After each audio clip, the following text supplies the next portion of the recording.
Assalamualaikum warahmatullahi wabarakatuh. Bertemu lagi dengan saya Herlina Medinawati dari SD Negeri Cikerut. Di acara yang kita banggakan yaitu Ngonci, Ngobrol Ning Cikerut. Bersama saya sudah ada tamu yang sangat spesial yaitu Ibu Farida Aryani dari Universitas Primagraha.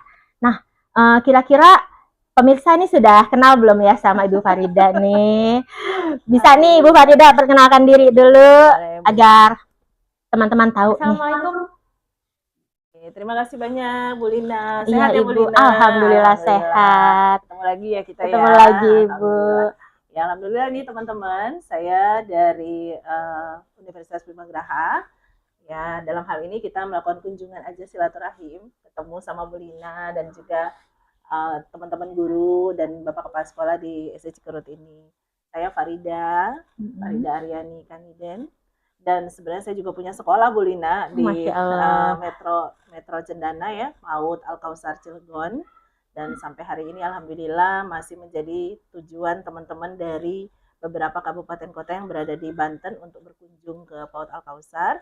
Dan di PAUD Al-Kausar itu adalah implementasi saya terkait dengan ilmu kepautan, itu diimplementasikannya di PAUD Al-Kausar. Masya Allah, keren sekali ya. Iya. Ibu ini selain sibuk di universitas juga ada PAUD sekolah ya. Ya, Bu, coba ceritakan juga nih kesibukannya selain di sekolah dan di universitas ada lagi tidak kesibukan yang lain? Bu Lina, saya selain aktif di Universitas Primagraha, itu juga masih sebagai kepala sekolah di PAUD Al-Kausar dan memang itu masih menjadi pekerjaan favorit saya. Karena saya selalu bangga menjadi kepala sekolah PAUD, di mana di sekolah PAUD itu kita akan bertemu dengan banyak anak-anak dan memang sebagai jenjang fondasi tentunya ini menjadi hal yang penting gitu ya. Saya harus dampingi gitu anak-anak ini. Dan selain di PAUD Al-Kausar, saya juga aktif di Pokja Bunda PAUD Kota Cilegon dan menjadi pengurus juga di APAUDI atau Asosiasi Pelatih PAUD gitu di Provinsi Banten, menjadi fasilitator sekolah penggerak, fasilitator keluarga juga ya, pendidikan keluarga, dan ada beberapa kegiatan-kegiatan yang memang aktif saya lakukan yang kesemuanya itu adalah berhubungan dengan guru dan pendidikan anak usia dini. Masya Allah, sibuk sekali ternyata Ibu, tapi sudah menyempatkan diri ke SDN Cikerut. Terima kasih banyak ini Ibu. Kita di sini ngobrol-ngobrol santai saja ya teman-teman. Jadi Ibu ini sekarang ada jadwal di SDN Cikerut, ada podcast ya Bu ya? Iya, nanti siang ya Bu? Nanti siang dengan Mandiri FM. Mandiri. Ya, betul, iya betul FM. Sekali. Saya baca biografinya. Enggak, silakan. Ibu juga bergerak. Iya, banyak sekali nih. Selain owners sekolah PAUD, training team, sama pelatih ahli fasilitator ya. Sekolah penggerak. Iya, sekolah penggerak. Sekolah penggerak angkatan berapa itu Bu? Angkatan 1. Angkatan 1. Iya, dan kebetulan kalau angkatan 1 kan di Cilegon belum ada ya. Ketika itu masih yang pertama kali pioneersnya itu pilotnya itu ada di kota Tangerang dan di Pandeglang. Kebetulan saya dapatnya di wilayah Pandeglang gitu. Pandeglang. Baru angkatan kedua dan ketiga baru muncul di kota Cilegon ya. Termasuk sekolah kami. Termasuk sekolah Cikerut angkatan 2 ya. Angkatan 2 sekolah penggerak. Kami juga masih sibuk lokakarya. Berarti Ibu masih menjadi fasilitator. Fasilitator sudah di akhir. Kita sudah selesai. Alhamdulillah, dan dari beberapa sekolah yang kami dampingi, ada salah satu sekolah juga yang alhamdulillah kemudian berperan sangat aktif gitu ya, dan juga menjadi perpanjangan tangan dari kementerian untuk membagikan praktek baiknya, dan sekolahnya juga pernah diangkat sebagai praktek baik di beberapa modul. Jadi dan itu menerapkan kegiatan bermain STEM dan LUSMART. STEM itu Science, Teknologi, Engineering, Art, dan Math. Kebetulan saya juga trainersnya di STEM dan LUSMART itu. Wah, STEM dan LUSMART bisa diceritakan tuh gimana tuh Bu? Kayaknya menarik sekali ini. Ya, karena jadi kurikulum Merdeka itu identik dengan STEM dan LUSMART. Jadi kalau STEM itu kan sebenarnya adalah 5 disiplin ilmu ya, menjadi satu kekuatan besar, sehingga kemudian ini menjadi satu pendekatan gitu ya. Dan sebenarnya di kurikulum Merdeka juga ada kan terkait dengan sains, terkait dengan teknologi, cuma memang tidak tidak disingkat dengan STEM, tapi diurai sainsnya, teknologinya, engineeringnya gitu ya. Nah, terus matematikanya. Nah, terlebih juga literasi awal juga kan dikenalkan dengan cara yang menyenangkan, seperti yang Bu Lina tahu lah ya, transisi PAUD SD gitu ya. Iya, Nah, di PAUD sendiri itu juga memang bukan tidak boleh membaca menulis, tapi ada metodenya atau ada caranya gitu yang menyenangkan bagi anak, sehingga literasi numerasi itu menjadi menarik bagi anak. Mereka nggak nyadar loh kalau mereka sedang sebenarnya belajar membaca atau mengenal huruf dan angka, tapi tanpa mereka sadari, karena itu menggunakan metode-metode menyenangkan, termasuk juga disupport oleh loose part-nya. Nah, loose part ini adalah material terbuka. Material terbuka itu ada 7 jenis dan itu bisa diambil dari lingkungan. Salah satunya mungkin ya bisa misalnya dari alam. Nah, di alam itu kan ada pohon, ada ranting, ya, ada dedaunan gitu. Kemudian ada batu. Dari batu aja anak bisa belajar banyak gitu ya. Ada batu yang kecil, ada batu yang besar, ada yang warnanya hijau, ada yang warnanya kuning. Kan bebatuan itu banyak warnanya. Nah, dari sana anak belajar tentang banyak hal. Jadi kalau dibilang semesta ini adalah kampus merdeka bagi anak, itu benar. Ya, benar sekali ya Bu ya. Wah, menarik sekali nih.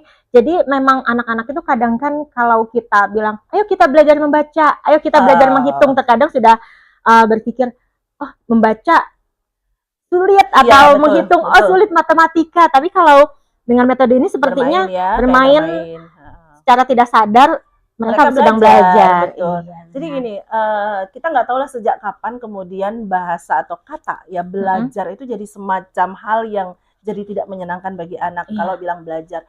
Karena memang gini juga Bu Lina, banyak orang tua yang menjadikan kata belajar itu sebagai hukuman. Contoh, kamu main games aja, udah masuk rumah belajar gitu kan ya. Jadi kesannya belajar tuh jadi kayak hukuman gitu. Oh, karena dia bermain, kamu main mulu, kamu main game mulu, ayo sana belajar. Jadi seakan-akan belajar itu menjadi kayak satu punishment bagi anak karena dia terlalu banyak main game. Padahal sebenarnya menggambarkan tentang belajar itu haruslah menyenangkan. Kita itu punya PR besar bagaimana membuat anak suka dengan belajar, senang dengan belajar. Maka kata belajar inilah yang memang harus kita kaitkan dengan bermain. Di dalam bermain itu dia belajar. Untuk anak-anak yang usia dini terutama. Saya lebih fokus ketika anak mau datang ke sekolah bukan belajar ya sama teman-teman di sekolah gitu. Tapi saya selalu bilang bermain nanti sama teman-teman di sekolah. Jadi kata bermain ini menyenangkan bagi anak. Selain itu adalah kebutuhan dasar, kita yang dewasa aja seneng kan kalau diajak bermain gitu ya. Ya maka oke, kita ganti kata belajar untuk sementara buat anak-anak sepanjang mereka punya pemahaman bahwa belajar itu kayak tidak menyenangkan buat saya, padahal justru belajar ini adalah kuncinya bagi anak. Bagaimana mereka menyukai sesuatu, bagaimana mereka mengetahui sesuatu, itu semua lewat belajar. Gitu ya, kita bagaimana membuat anak itu pengen belajar. Karena dampaknya jadi lebih luas ketika kita bicara tentang belajar. Nah, bagaimana mungkin anak bisa mengetahui banyak hal kalau tidak mau belajar? Bagaimana mungkin anak mau jadi pintar, jadi cerdas, kalau tidak melewati pintu belajar ini? Benar sekali. Nah, bagaimana nih kita guru nih mengemas kata belajar supaya belajar itu jadi menyenangkan dan jadi habit gitu bagi anak, kebiasaan ya. Kebiasaan, bukan lagi kewajiban yang harus kita lakukan kalau tidak akan mendapatkan apa ya misalnya. Kan kadang anak-anak berpikir seperti itu ya. Tadi kan Ibu mungkin jelaskan yuk kita bermain kalau di PAUD ya Bu. Kira-kira kalau untuk di SD apakah cocok gitu kalau kita di dalam kelas kita mengubah kata belajar yuk kita bermain itu apakah tidak membuat anak-anak oh berarti saya tidak belajar nih hari ini itu apakah tidak apa-apa secara psikologisnya nih Bu? Jadi jangankan anak-anak ya, orang tua aja, di orang tua loh, orang dewasa kan. Ini jenjang PAUD. Ketika kita bilang, ayo kita akan bermain bersama teman-teman di sekolah. Itu orang tua pun pasti akan berpikir bahwa, kok main-main? Sudah bayar loh. Gitu. Bayar banyak. Kalau cuma main-main aja di rumah juga bisa main-main. Iya. Kadang bermain gitu. Kita kan bermakna. Bermain dia di rumah, seharian dia bermain di rumah, dan dia bermain dengan teman-temannya, itu akan berbeda. Bermain bermakna itu banyak yang dia dapatkan dari sisi komunikasinya, sosialnya, belum lagi secara emosionalnya gitu. Boleh nggak anak ketika dia bermain dengan teman-temannya terus dia marah? Gitu. Boleh. Boleh nggak anak ketika dia bermain terus dia menangis? Boleh gitu kan ya. Boleh nggak dia merasa kecewa, dia bahagia? Boleh gitu. Tapi kalau dia bermain dengan sendirinya gitu, dia nggak ada interaksi dengan orang lain. Nah, belajarnya itu ada di situ, Mm-mm. di sosialnya, di emosionalnya gitu ya, kemudian di komunikasinya, dia bisa bekerja sama dengan teman-temannya gitu. Nah, bagaimana kalau di SD? Kalau di SD kira-kira gimana ya Bu? Karena kan emang SD itu kan memang identiknya harus belajar ya Iya. gitu.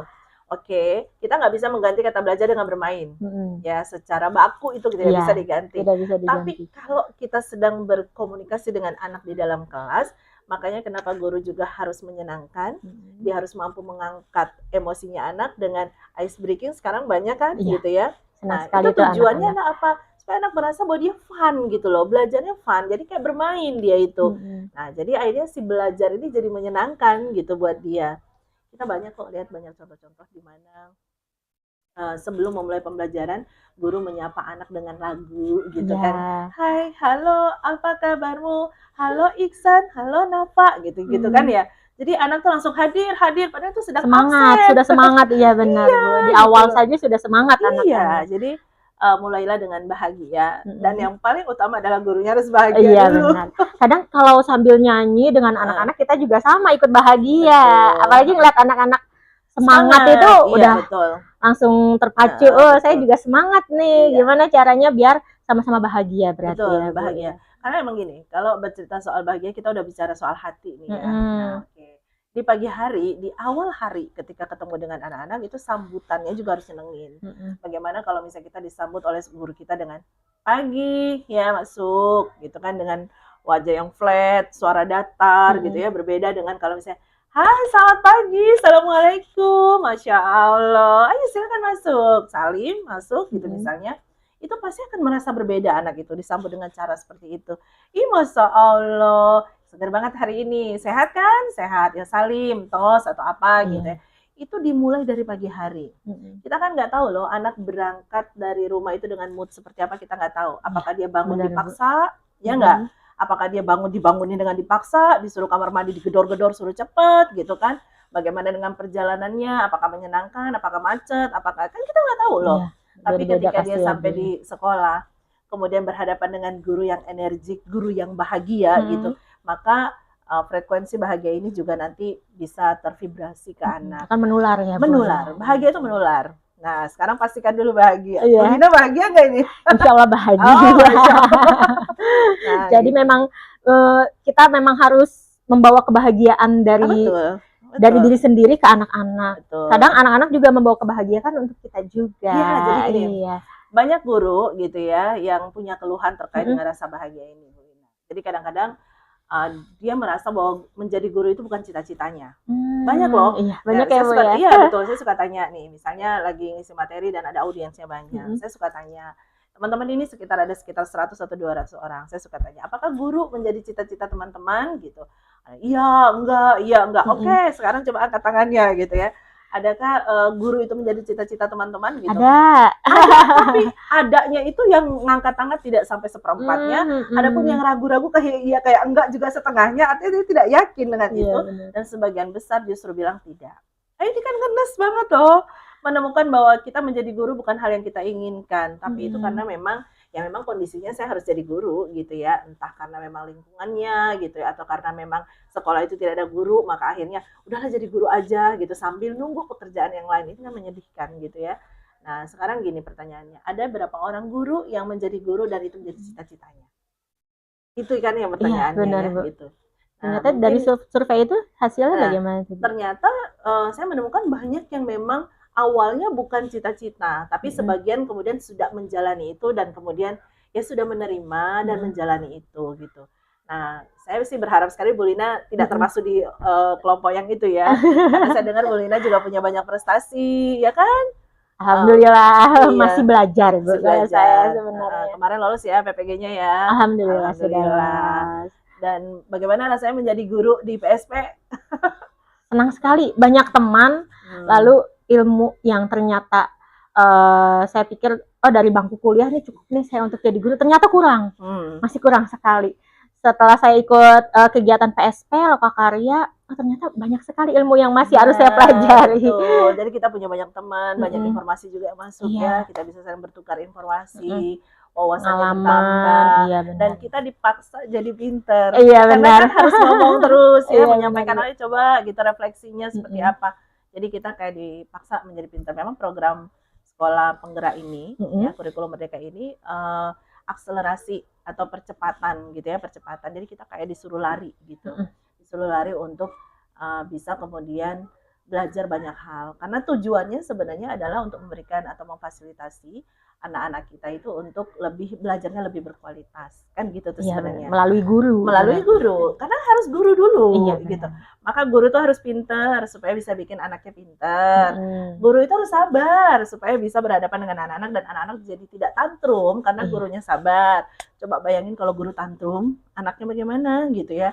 Dari bahasa saja misalnya, bahasa-bahasa positif yang disampaikan oleh bu guru itu berdampak luar biasa bagi anak.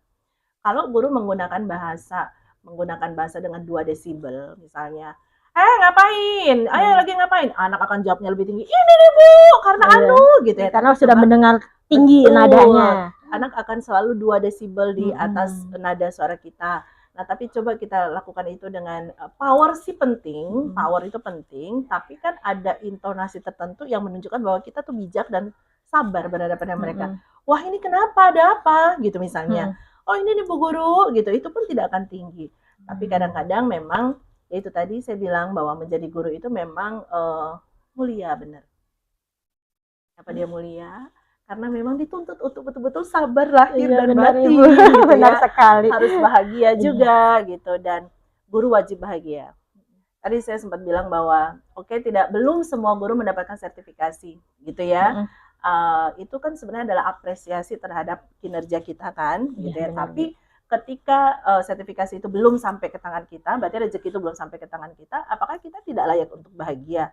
Harusnya layak, harus kan? Iya, harusnya layak bahagia. Iya, setiap manusia itu layak untuk bahagia, gitu. Nah, dan memang guru itu wajib punya rasa bahagia, punya rasa sayang, punya rasa cinta, gitu ya.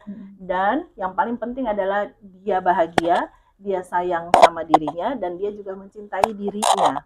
Karena mustahil bagi seseorang itu dia bisa membahagiakan orang lain, dia bisa mencintai anak-anaknya, bisa menyayangi anak-anaknya, kalau dia sendiri tidak memiliki itu. Tidak mencintai diri sendiri misalnya. Betul. Gitu ya, Bu, ya. Karena sejatinya orang hanya bisa berbagi apa yang dia miliki. Kalau dia nggak memiliki itu, maka itu yang dia bagikan itu bukan karena hati, tapi karena nalar. Ya kan? Beda ya, Bu, yang dibagikan. Beda. Segala sesuatu yang dari hati akan sampai ke hatinya anak-anak. Makanya kenapa kalau kita nggak bahagia, kita tidak mencintai diri, tidak menyayangi diri, terus kita menunjukkan bahwa kita membahagiakan anak-anak, kita menyayangi dan mencintai, tapi kok anak-anak tidak berbalas. Tidak berbalas ke kita. Karena kita melakukan itu bukan karena dari hati, tapi karena nalar ya. Karena saya guru, saya harus membahagiakan anak-anak saya harus sayang sama anak-anak saya harus mencintai mereka, saya harus ngajarin mereka. Terkesannya kalau seperti itu seperti terpaksa jadi ya, Bu, menggugurkan kewajiban. Kewajiban saja, iya. Nah, maka wajib hukumnya seorang guru itu untuk bahagia. Ketika orang itu bahagia, segala sesuatunya akan jadi mudah. Rezekinya lancar, belajarnya mudah, ya berbaginya juga lebih mudah karena dia memiliki semua itu. Kunci berarti ya, Bu, ya bahagia. Betul. Sesuai dengan tema kita bahagia. Iya, bahagia. Ada sedikit tips kan Ibu, bagaimana caranya untuk supaya kita menjadi guru yang bahagia itu? Kayak gimana nih, Bu? Ini menyenangkan banget. Iya, bicara soal hati ya. Iya, benar, Bu. Jadi gimana sih supaya kita menjadi guru yang bahagia? Yang pertama adalah menerima. Kalau kita sering mendengar nih, kalau kita kan orang muslim itu selalu dibilang ridho diri, atau ada istilah dengan berdamai dengan diri sendiri, bersahabat dengan diri sendiri. Ada kan istilah-istilah itu. Kadang-kadang kita bingung, ini maksudnya gimana sih? Saya ya kayaknya baik sih sama diri saya gitu. Kalau kita bertemu dengan orang dan orang ngasih senyum ke kita, seneng nggak? Iya, ikut senyum, kita senang. Kan? Nah, bagaimana kalau kita memberikan senyum itu buat diri kita sendiri? Cermin itu tidak akan pernah berbohong. Makanya orang kalau melakukan kesalahan dan dia nggak nyadar-nyadar, orang suka bilang gini, kayaknya nggak punya cermin deh di rumah nih. Karena tidak sadar diri. Iya, benar. Nah, maka cermin ini digunakan sebagai evaluasi diri. Pernah nggak kita berhadapan dengan cermin, terus kita memberikan senyum terbaik kita di cermin itu? Berarti kita memberikan senyum buat diri kita sendiri. Coba rasakan bedanya gitu ya. Ketika kita disenyumi oleh diri kita sendiri, kemudian berterima kasihlah kepada diri. Kebanyakan dari kita pasti bilang, ya saya berterima kasih dengan cara apa ya? Saya bilang alhamdulillah. Alhamdulillah itu memang betul adalah ungkapan rasa syukur, tapi itu kan sudah menjadi pola atau kebiasaan kita, sehingga kadang-kadang kurang bisa kita maknai secara personal. Bagaimana kalau kita berhadapan dengan cermin, terus kita melihat ke cermin dan kita senyum, terus kita bilang sama diri kita, Masya Allah, terima kasih banyak ya, terima kasih banyak, sampai hari ini kita tetap kuat dan kita tetap sehat. Banyak sekali loh cobaan, rintangan gitu ya untuk saya sampai ke titik ini. Tapi Masya Allah kita kuat gitu ya, kita sehat gitu ya misalnya. Ini apresiasi diri loh terhadap diri kita. Lalu kemudian juga bertemanlah dengan diri sendiri, jangan terlalu keras dengan diri kita sendiri, karena kita juga butuh gitu ya, butuh ruang untuk dipahami. Coba pahami diri sendiri, karena kebanyakan dari kita, tidak hanya guru sebenarnya, kebanyakan dari kita itu memang kurang memahami apa yang kita inginkan dan apa yang kita mau gitu. Iya, kadang bingung sih maunya Betul. apa gitu. Apalagi perempuan yang moodnya swing ya, Bu ya. Maka itulah yang dimaksud dengan berteman dengan diri sendiri. Artinya apa? Cobalah berdialog dengan diri kita sendiri gitu ya. Apa yang kita rasakan, apa yang kita dapatkan. Nah, jadi mungkin Bu Lina, satu hari nanti saya ingin cerita lebih deep talk Pak ya, dengan Bu Lina lebih dalam. Masya Allah. Nanti kita akan bercerita bagaimana tentang value diri atau nilai diri, karena bagaimanapun apapun yang kita inginkan, kalau kita tidak memulai dari diri sendiri, itu memang agak repot ya, agak merepotkan. Silakan Bu Lina, mungkin ada lagi yang mau ditanyakan? Jadi bagus sekali ya tipsnya ya. Mungkin nanti saya di rumah akan coba praktikkan. Saya berdiri di depan cermin, lalu ucapkan terima kasih ya, bersyukurnya ucapkan terima kasih. Lalu kita seperti muhasabah diri, memaafkan mungkin bisa ya, berbahan diri sendiri, menerima, memaafkan gitu, dan mengajak untuk jauh lebih kuat dari hari ini. Ya benar Bu. Terakhir nih Bu, tips untuk tadi kan Ibu berbicara kalau kita sudah berbicara di depan anak, desibelnya sudah 2, sudah tinggi, gimana caranya kita marah dengan elegan di depan anak-anak. Gimana tuh Bu? Kira-kira sepertinya Ibu ahli juga nih dalam bidang ini. Jadi gini, marah itu kan sebenarnya nggak baik ya, tapi karena ditambah dengan elegan, jadi dia jadi soft jadinya ya. Gimana tuh Bu? Nah, jadi kalau bicara tentang marahnya elegan, mungkin lebih kepada tegas kali ya. Tegas, tegas kepada anak. Tegas itu boleh, harus, karena kita nggak boleh terlalu permisif juga bagi anak, karena saatnya anak usia SD itu masih adalah usia di mana anak-anak ini memang mendapatkan edukasi, masih dalam masa bagaimana distimulasi gitu, dan penyerapan mereka tuh ada di sekitar 30% sebenarnya. Jadi kalau dia sampai dengan 4 tahun kan itu sampai dengan 50% penyerapan, tapi kalau di SD itu dia akan sampai 30% penyerapan. Jadi tegaklah hari ini. Tegaklah hari ini untuk supaya kedepannya mereka jadi lebih baik. Kalau kita nggak tega, kalau kita selalu tidak tega untuk melarang atau untuk tegas kepada anak, maka nantinya kita akan lost dan akan menyesal nantinya karena anak tidak terbentuk. Nah, jadi bagaimana caranya marah dengan elegan? Ya tegas nggak apa-apa. Ikuti aturannya, karena setiap anak tuh harus paham dengan aturan-aturan gitu kan ya. Aturan itu ada yang normatif, ya kan? Ada yang memang karena memang dia harus dibatasi secara personal juga ada gitu. Sehingga kemudian aturan dan batasan-batasan ini menjadi rule bagi anak. Jadi rule bagi anak. Nggak apa-apa. Tegas itu penting. Karena kalau kita terlalu permisif, anak nanti tidak stabil jadinya. Iya, benar sekali ya Bu ya. Apalagi di usia SD nih, kita memang harus ada kesepakatan kelas mungkin ya Bu ya. Itu penting sekali. Kami juga kalau kita tidak ada kedisiplinan tersebut, memang agak sulit juga. Tapi kalau terlalu lempang-lempang saja, misalkan soft, terlalu ini di kelas juga memang tidak bisa ya Bu ya. Nanti anak-anak akan goyang seperti yang Karena Ibu ini juga Bu Lina, kan dalam satu kelas itu kan anak tidak semua memiliki karakter yang sama ya. Anak itu kan berbeda-beda. Untuk anak yang visual misalnya gitu ya, untuk anak yang visual mungkin dengan gerakan saja dia paham loh. Kalau anak visual ya, misalnya dengan dia udah tahu bahwa dia harus diam. Tapi untuk anak yang auditory misalnya gitu, dia nggak cukup hanya dengan, karena dia kekuatannya bukan di penglihatannya tapi di pendengaran. Saya yang pintar cukup bersuara. Maksudnya cukup bersuara berarti tidak perlu teriak-teriak gitu kan. Cukup bersuara, Bu Guru dengar, teman-teman juga dengar. Itu kan tegas itu memarahi dengan elegan kan berarti.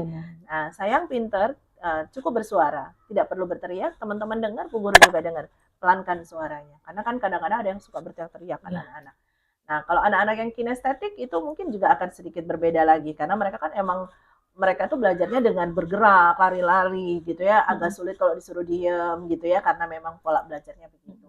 Nah, maka tidak mesti harus selalu dengan kelembutan, karena ada anak-anak tertentu yang memang perlu ketegasan. Iya, benar sekali. Gitu, Apalagi zaman sekarang ada istilah generasi strawberry.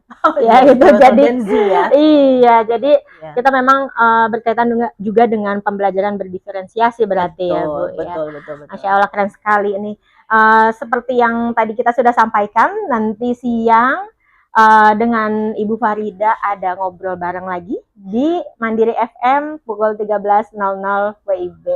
Mungkin itu saja Ibu obrolan kita sampai sini tidak terasa ya Bu ya. Udah 1 jam ya. Iya, keren sekali ini pembahasannya. Nanti untuk lebih dalamnya lagi kita bahas lagi di nanti ada episode kedua tentang value diri. Oh, keren sekali value diri. Saya Menaikkan tertarik nilai sekali diri. nih. Iya.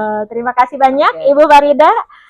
Sampai bertemu lagi di lain waktu. Dan kesempatan sehat selalu Bu Lina. Amin, sehat selalu juga teman-teman. Ibu. Iya, terima kasih pemirsa. Itulah obrolan kita hari ini. Nanti kita akan bertemu lagi di acara Ngonci, Ngobrol Ning Cikerut. Wassalamualaikum warahmatullahi wabarakatuh.